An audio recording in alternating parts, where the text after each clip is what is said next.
26 जुलै कारगिल विजय दिवस, एक असा ऐतिहासिक क्षण जो भारतीय सैनिकांच्या अद्वितीय पराक्रमामुळे सर्व भारतीयांसाठी स्मरणीय ठरला आहे. आजही ही भूमी आपल्या सैनिकांच्या वीरत्वाचे गोडवे गात आहे.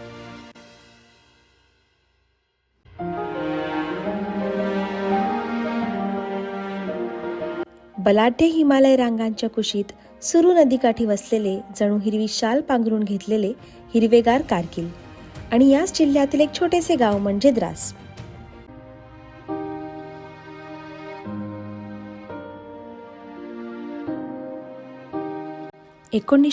ला पाकिस्तानने आपल्या आर्मीवरती आक्रमण केले, पण आपल्या सैन्याने भीम पराक्रम करून त्यांना हरवले.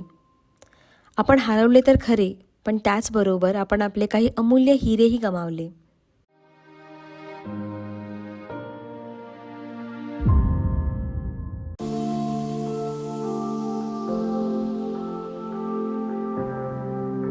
द्रास हे गाव NH1 या राष्ट्रीय महामार्गावर येते आणि हे खूप महत्त्वाचे आहे, कारण याच NH1 राष्ट्रीय महामार्गाला तोडण्यासाठी पाकिस्तानने घुसखोरी करून आपल्या सैन्यावरती हल्ला केला होता.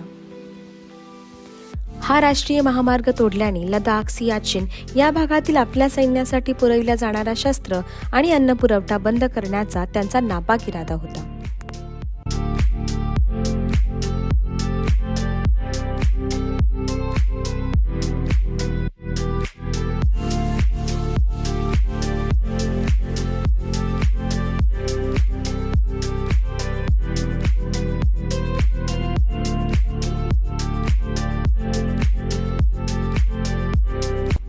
आमच्या लडाख बाईक ट्रिपचा एक भाग म्हणून आम्ही कारगिल वॉर मेमोरियलला भेट दिली.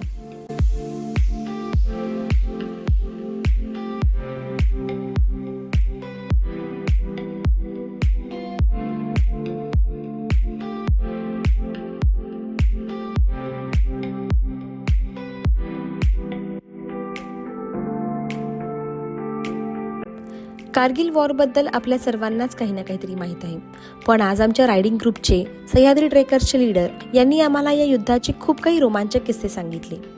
ज्या जागेवर हे सर्व घडले त्या जागेवर जाऊन त्याची कहाणी ऐकणे हा अनुभवच वेगळा आहे. दिलेल्या माहितीमध्ये काही चूकभूल असेल तर माफी असेल. चला, नमस्कार मित्रांनो. फायनली आपण ज्या दोन गोष्टींसाठी स्ट्रगल करत इथपर्यंत आलो, त्यातली पहिली गोष्टीवर आपण इथं आलो आहे, कारगिल द्रास वॉर मेमोरियल. आपण कारगिलवरनं प्रवास करत आलो. तुमच्या राईट साईडला जी दिसते की टोलोलिंग खिंड आहे, ह्या खिंडीच्या मागं 11 किलोमीटर LOC आहे. तर त्या LOCवरनं साधारण जानेवारी 1999च्या काळामध्ये त्यांनी हे टोलोलिंगचा जो सगळा भाग आहे तो कॅप्चर करण्याचा प्रयत्न केला होता. तुम्हाला सगळ्यांना माहिती, त्यावेळेस अटल बिहारी वाजपेयी पंतप्रधान होते. फेब्रुवारीच्या काळात, फेब्रुवारी महिन्यामध्ये अटल बिहारी वाजपेयींनी मुश्रफबरोबर हात मिळून लाहोर बस सेवा चालू केली होती. पण ही जी शांती बस जी होती त्याच्या अगोदर त्यांचा सगळा प्लॅन शिजलेला होता की आपण इथं हे करून फायरिंग करू.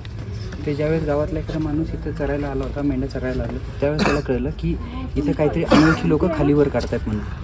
तर ते त्यांना जसं पलीकडे म्हणतो इथे ह्या रिजवर लोक खालीवर करत असतात. ॲक्च्युली इथला अलिखित नियम काय आहे, थंडीच्या काळात ही सगळी शिखरं गोठलेली असतात, ही सगळी शिखरं. मग असा नियम काय असतो, आपली जे काही चेकपोस्ट असतात त्या चेकपोस्टवरनं माणसांनी खाली यायचं असतं, कारण थंडीत दोन्ही सैनिकांना अशक्य आहे तिथं रिपोर्टिंग करणं. तर त्यामुळं असा नियम आहे की सगळ्यांनी खाली यायचं. काय झालं, आपण खाली आलो, ते खाली आले नाहीत आणि त्यांनी जानेवारी 99मध्येच हे काबीज करण्याचा पूर्ण प्रयत्न केला. प्रयत्न नाही, पूर्ण काबीज केलं होतं. ह्या रिजवरून पलीकडची सगळी जी बाजू ती सगळी शिखरं काबीज केलेली होती. इकडच्या बाजूने तर टायगर हिल वगैरे सगळं दिसतं, तो सगळी ही शिखरं सगळी कॅप्चर केली होती.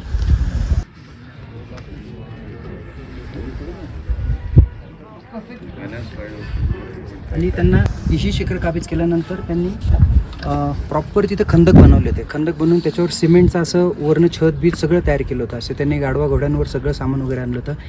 LMG, NVD, परत गन लोकेटिंग जे काही डिव्हाइसेस असतात ते सगळे त्यांच्याकडे होते. इवन जे विमानांना घातक ठरतात तर ते पण मिसाईल त्यांच्याकडे होते. म्हणजे एवढी तयारी करून ते आले होते. आणि हा प्लॅन ऑलरेडी ठरला होता, कारण आपण बस चालू केली फेब्रुवारी महिन्यामध्ये आणि त्यांनी जानेवारीमध्येच हे सगळं काबीज केलं होतं. इथलाच एक लोकल मुलगा, 14 वर्षाचा मुलगा, इथं ज्यावेळेस मेंढ्या चारत होता त्यावेळेस त्याला कळलं की काही लोक आहेत, अनोळखी आहेत. मग त्याला ते कळलं आणि मग त्यांनी ते येऊन इथं सांगितलं. त्यांनी इथं येऊन सांगितल्यानंतर रेकी करण्यासाठी लोक पाठवतात. म्हणजे कुठलीही गोष्ट आर्मीची जर कुठली गोष्ट असेल तर ती पहिल्यांदा त्याचा मागोवा घेतला जातो की त्याच्या मागं काय आहे. तर त्यासाठी 1+6 एक युनिट पाठवलं गेलं. ते युनिटचं लीड करत होते अमित वर्मा. अमित वर्मा त्याच्या वर गेले, त्यांची परत काही न्यूजच आली नाही. अमित वर्मा पुण्याचे होते. ज्यावेळेस ही टायगर ही टोललिंग आपण जिंकली 3 जूनला, त्याच्यानंतर त्यांची बॉडी मिळाली. त्याची बॉडी पुण्यात ज्यावेळेस आणली गेली त्यावेळेस सगळे घरातले डासा रडत होते. त्याची आई म्हटली की वाजपेयीजी जे काही आपण 1-1 इंच त्यांनी जी काही जागा घेतली आहे ना ती आपल्याला परत मिळवायची. मुलाची बॉडी समोर आहे पण आई देशाचा विचार करते.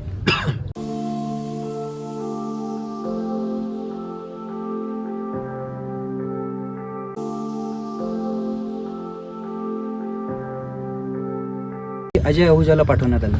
अजय आहुजाचं पण तेच म्हणजे जे अक्षय कुमारच्या पिक्चरमध्ये जे दाखवलं ना की त्यांची नुकसान केली जाते, शरीरामध्ये त्यांचं पूर्ण नखं काढली जातात, त्यांची कातडी सोडली जाते, असं पूर्ण त्यांच्याबरोबर आहुजांबरोबर पण झालं होतं. तर ज्यावेळेस अजय आहुजा इथं परत आले तर अजय आहुजांवर पण फायरिंग झालं आणि फायरिंग झाल्यानंतर ते पण गेले. अजय आहुजाची डेड बॉडी दिल्लीमध्ये आणण्यात आली. आयुष्यात न विसरण्यासारखे काही क्षण असतात ना. यूट्यूबवर व्हिडिओ आहे, मला सांगताना पण डोळ्यात पाणी येतं. 4 वर्षाचा मुलगा आहे, 26 वर्षाची विधवा बायको आहे. 4 वर्षाचा मुलगा ज्यावेळेस वडील वारले त्यावेळेस पुष्पांजली वाहण्यासाठी 4 वर्षाचा मुलगा पुढे येतो आणि एक लष्करी जवान सरकारी इतमानात त्याला पुष्पांजली कशी व्हायची हे सांगतो. मुलाला तर काहीच माहीत नाही वडील कसे गेले. बायको म्हणती Ajay I am proud of you, we are proud of you. एवढी खतरनाक लोक ही आहेत. ह्या टोललिंग जिंकण्यासाठी जर तुम्ही इथपर्यंत तुम्हाला कळलं असेल की इथपर्यंत येणं किती मुश्किल आहे. जगात जिथं माणूस राहतो अशा थंड हवेच्या ठिकाणांपैकी हे 2 नंबर थंड हवेचं ठिकाण आहे. अटलांटिकमध्ये माणसं जिथं राहतात तिथं जेवढं थंड आहे त्याच्यानंतर 2 नंबर तर थंड आहे इथं हा भाग आहे. साधारण -42 डिग्रीपर्यंत टेम्परेचर ह्या द्रासमध्ये जातं. तुम्ही जर इथं थंडीत आला तर इथं असं बर्फाची पूर्ण लेअर असते.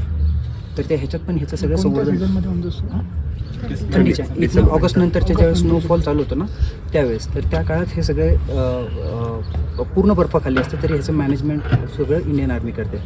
हा तुम्हाला लेफ्ट साईडला जो दिसतोय हा NH1 आहे. तर 11 किलोमीटर आत आले. 11 किलोमीटर आत येऊन त्यांनी सगळं इथं ही शिखरं काबीज करून घेतली. शिखरं काबीज करून त्यांनी फायरिंग इथं स्टार्ट केलं. मग ज्यावेळेस ही रेकी फेल ठरली त्यावेळेस परत विमानाने रेकी करण्याचं ठरवलं की विमानाने आपण वर जाऊ आणि हे ठरवू की काय झालं. विमानाने रेकी करण्यासाठी तर केनचिकेतला पाठवण्यात आलं. केनचिकेतला पण सेम +1+6 लोकांना पाठवण्यात आलं. पूर्ण खंदक वगैरे ठेवले होते. त्या खंदकाच्या बरोबर खंदक म्हणजे ना सैनिकांची राहण्याची वगैरे जागा असते. तिथे ते राहतात, आराम करतात. त्यांना जे काही रेडीमेड कुक केलेलं जे काही अन्न असतं ते तिथं आणून दिलं जातं आणि ते तिथे सेफली राहू शकतात. असं जमिनीत खड्डा खणला जातो आणि ते खड्डा खणून त्याचं वरचं पूर्ण झाकून वगैरे घेतलं जातं. तर ह्या खंदकांमध्ये ज्यावेळेस फायरिंग चालू होतं त्यावेळेस LMGतनं ज्यावेळेस गोळ्या टाकल्या जातात त्यावेळेस एका मिनिटात 1,500 गोळ्या त्यातनं बाहेर पडतात.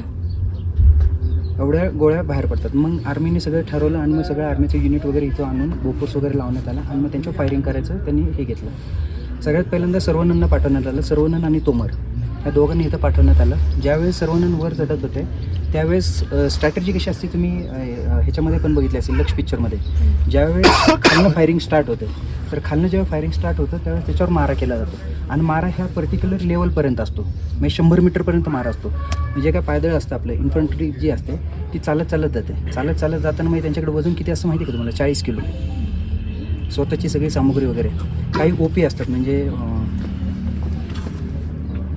ऑब्झर्विंग पॉईंट असतात ते इकडे तिकडे असतात. जसे तुम्हाला माहिती आहे. अरे तुम्ही कुठे गेलो होतं राजस्थानवरती चौकीत बॉर्डरचं जे शूटिंग झालं होतं? लोंगेवाला त्याच्या OPवरच जास्त फायरिंग झाली होती लोंगेवालाच्या वेळेस. तर तशी फायरिंग ह्या OPवर पण होत होती. काय असतं ज्यावेळेस मी ह्याच्यातनं गोळा टाकतो त्यावेळेस तो गोळा जिथं पडतो त्यावेळेस त्या शत्रूला पण कळतं की गोळा कुठनं टाकला गेलेला आहे. मग तिथं गन लोकेटिंग डिव्हाइस असतात. त्या गन लोकेटिंग डिव्हाइसवरनं कळतं की हा गोळा कुठनं टाकला गेला. मग त्या जागेवर परत फायरिंग केलं जातं. त्यामुळे तुम्ही याला बघत असेल याला 2 हात आहेत स्वतः. हा गोळा स्वतः टाकतो पण आणि जसं फायरिंग करतो जशी हा लगेच लोकेशन चेंज करतो. एवढी प्रचंड भारी 155 mm आहे. तिथं तुम्ही बोर्ड वाचता 155 mm म्हणजे तिथं फायरिंग करण्याचा जो रिंग असतो 155. ज्यावेळेस गोळा टाकला जातो त्यावेळेस तिथलं आपल्या शरीरातनं व्हायब्रेशन पण आत जातं. एवढा गोळा जबरदस्त टाकला जातो. एवढा आवाज आणि व्हायब्रेशन त्याचं खतरनाक असतं. तर हे फायरिंग करून तिथपर्यंत लोकांना थांबवण्यात येतं आणि हे जेव्हा फायरिंग चालू असतं तेव्हा ते एवढं प्रचंड फायरिंग चालू असतं की समोरच्याला काही दिसत पण नाही. मग त्या काळात आपली जी चालत जाणारी लोकं आहेत ती वरपर्यंत जातात आणि वरपर्यंत गेल्यानंतर 100 मीटरला ती थांबतात. 100 मीटरला थांबल्यानंतर त्यांना कम्युनिकेशन होतं की खाली माणूस आहे, आता आपली माणसं पोचलेली आहेत, आता फायरिंग थांबवा. फायरिंग थांबल्यानंतर शेवटची जी अटीतटीची लढाई असते ती अशी असते, फायरिंग थांबलं की ही खालनं वर लोकं चालली ती वर जाणार, त्यांच्या हातातले ग्रेनेड वगैरे आत बंकरमध्ये टाकणार, बंदुकीने गोळा मारणार आणि ते काबीज करणार. अशी स्ट्रॅटेजी असते. ही स्ट्रॅटेजी मला माहिती, तुम्हाला माहिती, त्यांना माहीत नसणार का? फायरिंग जसं स्टॉप होतं त्यांना कळतं की खालनं लोक येतात. तर असं फायरिंग ज्यावेळेस स्टार्ट झालं 2 जूनच्या रात्री, त्यावेळेस सर्वांना वर गेले आणि सर्वांना 2 भुवयांच्या मध्ये गोळे लागले. इथे ते गेले. तोमरनी लगेच वॉकी टॉकीवर लगेच कम्युनिकेशन दिलं, नाव आय विल कंटिन्यू. तोमर आत गेले, मागच्या बाजूने चढले, मागच्या बाजूने त्यांनी क्लाइंब केलं, आत बंकरमध्ये गेले, बंकरमध्ये बॉम्ब टाकले आणि ही टोलोलिंग जी आहे ती 3 जून 1999ला काबीज केली आपल्याकडे. तर ही ज्यावेळेस आपल्याकडे येते त्यावेळेस कुठल्याही एखादी गोष्ट ज्यावेळेस आपण काबीज करतो त्यावेळेस फक्त काबीज करणं नसतं, त्याच्या कंट्रोल ठेवणं पण गोष्ट असते. मग ते काबीज केल्यानंतर खालनं सगळी सामुग्री वगैरे वर पोचवली जाते आणि मग एक सगळं असं केलं जातं. ह्या टोलोलिंगच्या शेजारी इथे तुम्हाला असे 3 दगड दिसतात बघा, 1 2 3 अशी व्ही आकार दिसतात. त्याला 3 पिंपल्स वगैरे म्हणतात. आणि इकडच्या बाजूला असा जो भाग आला आहे त्याला त्याची काय त्याला म्हणतात, कॅमलचे जे पठार असते ना तसे हे म्हणतात. त्या 3 पिंपलच्याच आजूबाजूला कुठेतरी सचिन निंबाळकर आपले सोलापूरचे वडील लायब्ररीने आहेत. कॅप्टन सचिन निंबाळकर वडील लायब्ररीने आहेत. तर कोऑर्डिनेट जे असतात म्हणजे लॅटिट्यूड अल्टिट्यूड जे व्यवस्थित द्यायचे असतात ती इतके व्यवस्थित द्यावं लागतात की मी इथं उभा आहे, समोर बंकर आहे, तर त्या बंकरवर फायरिंग करायचं. तर त्या बंकरचं लॅटिट्यूड अल्टिट्यूड कसं सांगायचं त्यांना, ते लोकेशन एक्झॅक्ट कसं सांगायचं. ते चढून वर गेले होते आणि पहाटे 4 वाजले होते. ते 4 वाजले होते तर त्यांना 4:30 वाजता उजडते इथं, 4:30-5 वाजता. तर अर्धा तासात तर ते 100 मीटर जाऊन त्याच्यावर फायरिंग करणं त्यांना शक्य नव्हतं. आणि परत खाली आलं तर उजडणार आणि मग त्यांना उजेडात खाली उतरणारा माणूस म्हणजे सिटिंग डक्स आहेत, म्हणजे फक्त प्रॅक्टिस करायचं आहे, मरणार ते. तर त्यामुळे त्यांच्यासमोर प्रचंड चॅलेंजिंग होतं की आता काय करायचं. त्यांनी एक अजब आयडिया निवडली.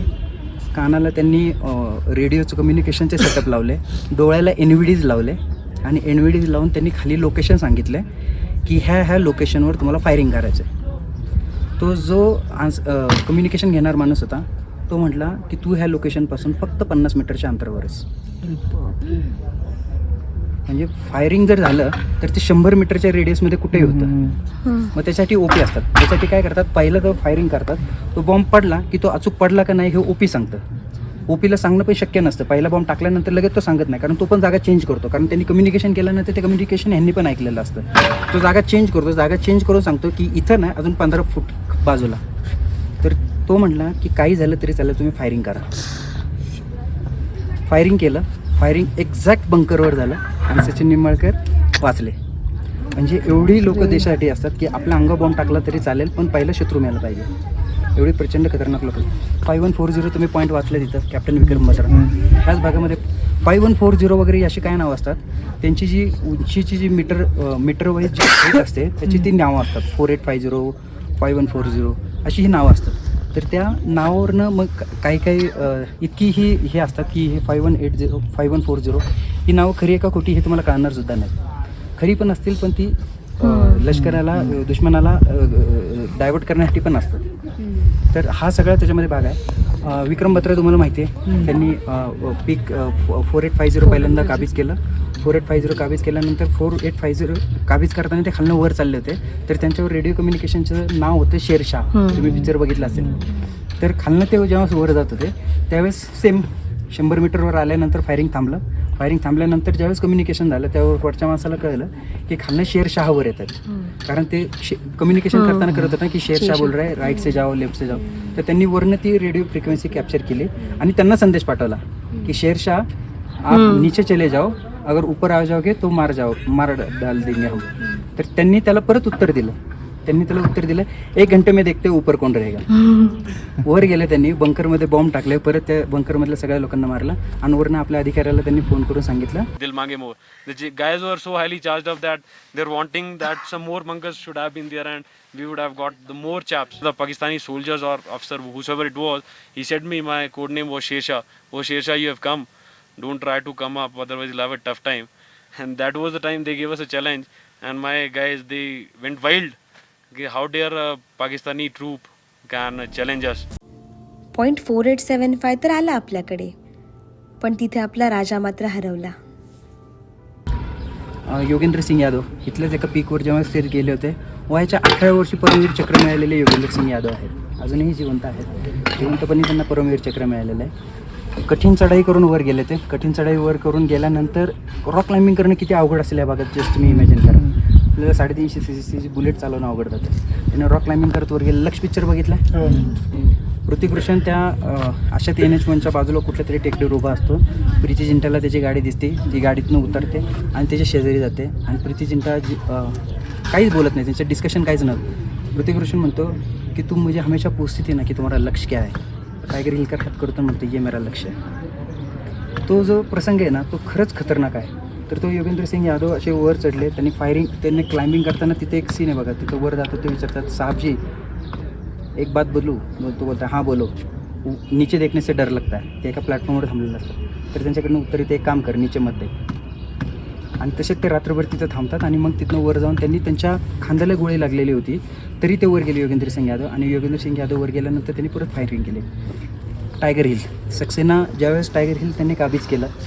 टायगर हिल काबीज केल्यानंतर 3 सैनिक पळत होते तिथनं. आणि 3 सैनिक पाठमोरे पळत असताना त्यांना कळलं की हे पळत आहेत. त्यांनी त्यांना ऑर्डर दिली हॉल्ट. त्यांनी थांबले. हात वर केला आणि सांगितलं की हॉल्ट. सांगितल्यानंतर त्यांनी हात वर केले. शस्त्र खाली टाकली. इस बार छोड़ दो, अगली बार हिंदुस्तान की तरफ आँख नहीं उठा के देखेंगे. त्यांना जिवंत सोडायचं होतं. तर आपलं भारतीय नीती काय सांगते की सैनिकाचं मोरलच डाऊन करायचं. इतकं डाऊन करायचं की त्याला आपल्या विरोधात लढायला ताकदच नाही मिळाली पाहिजे. अशी स्ट्रॅटेजी आपल्या इंडियन आर्मीची. ज्यावेळेस त्यांनी फायरिंग करायला म्हणजे त्यांच्याकडे फक्त असं 1 सेकंद होता काय करू काय नाही. 1974ला भारताचा पहिला स्वातंत्र्य दिन होता. मी मानतो छत्रपती शिवाजी महाराजांचं रायगडावर ज्यावेळेस त्यांचा शिवराज्याभिषेक झाला तो मी मानतो. पण त्याच्यानंतर आपल्याला जर सार्वभौमत्व कुठं जर मिळालं असेल आणि भारत स्वतंत्र झाला तर 1947ला. 1947ला ज्यावेळेस भारत स्वतंत्र झाला त्याच्या अगोदर 14 ऑगस्टला यांची सगळी स्ट्रॅटर्जी होती की भारतावर हमला करायचा. तर त्यावेळेसची ती जी स्ट्रॅटर्जी होती की शस्त्र खाली टाकलं इस बार माफ कर दो अगली बार हिंदुस्तान की तरफ आँख उठा के नहीं देखेंगे. ते सक्सेनांच्या डोक्यात होतं. ते 3 लोक जे हातात शस्त्र हात वर घेऊन जे उभे होते त्यांनी ऑर्डर दिली. त्यांना एकाने विचारलं की तुम्ही काय ऑर्डर दिली. तर सक्सेनाने सांगितलं आय शॉट देम डेड. तर ते 3 लोकांना मारणं खरंच खूप गरजेचं होतं. आणि मग ती टायगर हिल आपल्याकडे आली होतं. त्यावेळेस त्यांनी स्वतः इथं भेट दिली होती. अविनाश जारमडेकर जे पुण्यात असतात. त्यावेळेस ते एका खिंडीत गेले. खिंडीत गेल्यानंतर त्यांना कळलं अरे इथं कुठं बटालियन कंपनी कुठंच नाही. कंपनी म्हणजे 120 लोकांची असते आणि आपली बटालियन 800 लोकांची असते. पाकिस्तानची बटालियन 550 लोकांची असते. आता वाढवली असेल माहीत नाही. पण आपली बटालियनचं काय म्हणजे एका बटालियनमध्ये फक्त काही कामं करणारी किंवा फायरिंग करणारीच लोक नसतात. काही आर्टिलरी असते, काही कम्युनिकेशनवाले असतात, काही अधिकारी असतात, काही सैनिक असतात ज्यांच्या हातात बंदूक असते, मेडिकल असतं. हा सगळा ताफा असतो. BROची लोक असतात. हा सगळा ताफा असतो. आणि तो ताफा गेला की बटालियन असते. आणि बटालियनचे छोटे छोटे तुकडे म्हणजे कंपनी असते. बटालियन किंवा आपण त्याला पलटण म्हणतो. तर त्यावेळेस ती एक कंपनी 120 लोकांची ती कंपनी त्या गुहेत थांबली होती. कम्युनिकेशनवाली कंपनी होती. ते गुहेत थांबली होती. हे पत्रकार जेव्हा आत गेले आणि सगळे शासकीय अधिकारी आत गेले. ती आत गेल्यानंतर असा आवाज आला. म्हणजे त्यांनी तिथे ब्रेकफास्ट केलं. ब्रेकफास्ट केल्यानंतर ते ब्रेड जे होते ना ते पण एकदम लुसलुशीत एकदम फ्रेश होते. ते पण तिथे वेळेत पोचणं ह्याच्यानं पूर्ण मॅनेजमेंटच. तर जसे आत गेले तर असा आवाज येतात ठप. असा ठप आवाज आला की सगळी लोक अशी खाली लपून बिपून बसायची. त्यांना वाटायचं फायरिंग होते असं त्यांना वाटायचं. ते झाल्यानंतर मग परत असं 2-3 आवाज आला तर सगळे सैनिक हसायला लागायचे. ठप झालं की आपली लोक म्हणजे घाबरायचे जमिनी पडून जायचे. तर सगळे हसायला लागले. तर त्याच्यानंतर मग सरांनी विचारलं की ही लोकं का हसतात. त्यावेळेस त्या एका अधिकाऱ्याने सांगितलं की हा जो ठप आवाज येतो म्हणजे फायरिंग आपण केलेलं आहे. आपल्या तोफ गोळा गेलेला आहे. आणि ज्यावेळेस त्यांचा तोफ गोळा आपल्या बाजूने येतो त्याचा असा आवाज येतो. तो आवाज केव्हा येतो त्यावेळेस फायरिंग इकडनं केलेलं आहे. मी इथं आहे आणि माझ्या डोक्यावरनं गोळा तो 90 डिग्रीमध्ये चालला आहे इकडच्या बाजूने. त्यावेळेस तो मला असा आवाज येतो.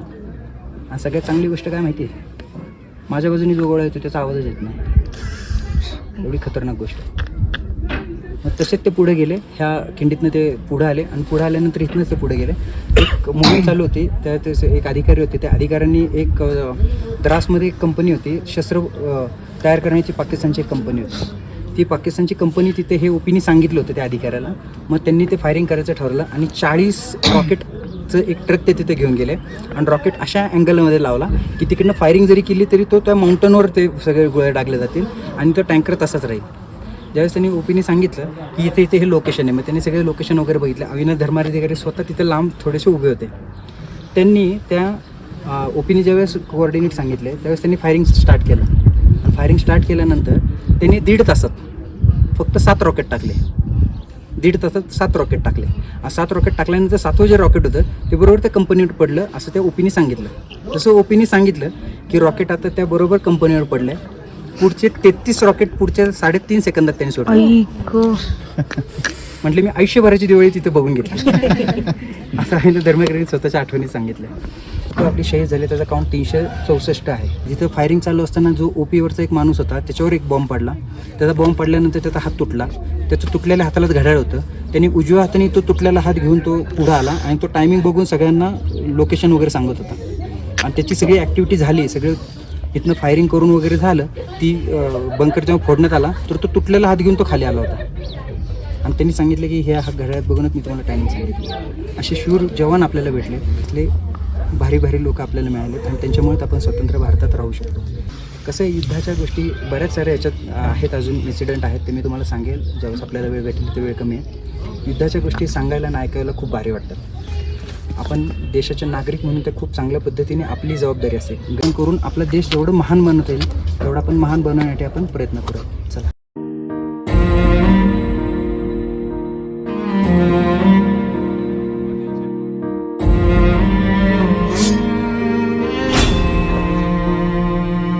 तेरी मिट्टी में मिल जावा, गुल बन के मैं खिल जावा, इतनी सी है दिल की आरज़ू.